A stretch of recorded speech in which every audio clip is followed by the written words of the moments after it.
Vote দেওয়ার জন্য দেশের মানুষ উন্মুখ হয়ে আছে। ফেব্রুয়ারিতে সেই ইচ্ছে পূরণ হবে বলে আশা করছেন বিএনপির স্থায়ী কমিটির সদস্য ডক্টর আব্দুল মঈন খান। জাতীয়তাবাদী মুক্তিযোদ্ধা দলের ৩৩তম প্রতিষ্ঠাবার্ষিকী উপলক্ষে বিএনপির প্রতিষ্ঠাতা শহীদ রাষ্ট্রপতি জিয়াউর রহমানের সমাধিতে শ্রদ্ধা নিবেদনের পর তিনি একথা বলেন।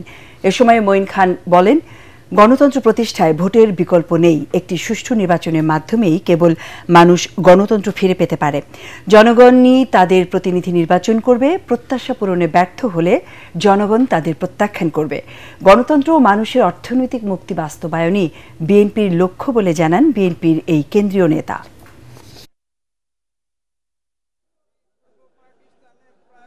গণতন্ত্রকে বাস্তবায়ন করার জন্য, প্রতিষ্ঠা করার জন্য একটি মাত্র অস্ত্র রয়েছে, সেটা শেখ হাসিনার বন্দুকের গুলি নয়, সেটা হচ্ছে ভোটের অস্ত্র।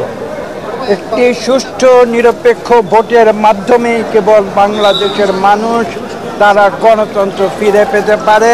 বাংলাদেশের মানুষ বিগত 17 বছর ভোট দিতে পারেনি। কাজেই বাংলাদেশের মানুষ উন্মুখ হয়ে আছে, তারা ভোট দেবে। তারা বাংলাদেশের একটি সুষ্ঠু নিরপেক্ষ নির্বাচনে ভোট দিতে চায়। ইনশাআল্লাহ আগামী ফেব্রুয়ারিতে তাদের সেই ইচ্ছা পূরণ হবে।